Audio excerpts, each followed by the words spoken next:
Setting ng inverter parameters.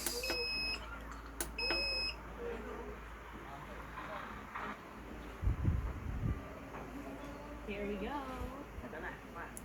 Sige, may na. Ito fruit. Ito na.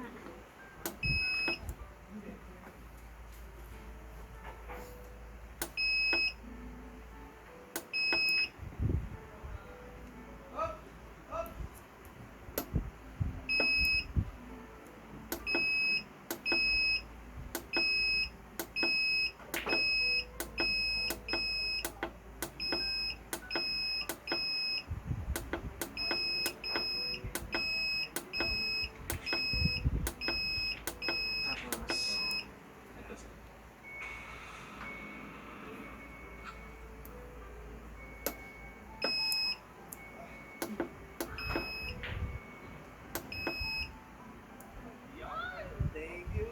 Napakalaki naman na ito susi na to.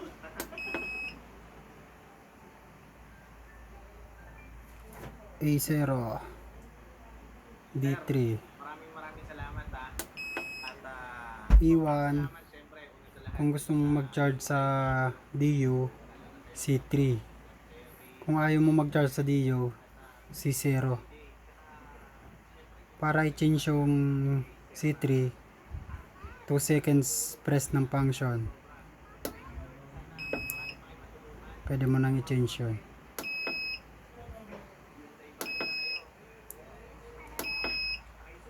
Pag C0, hindi ka mag-charge sa DU.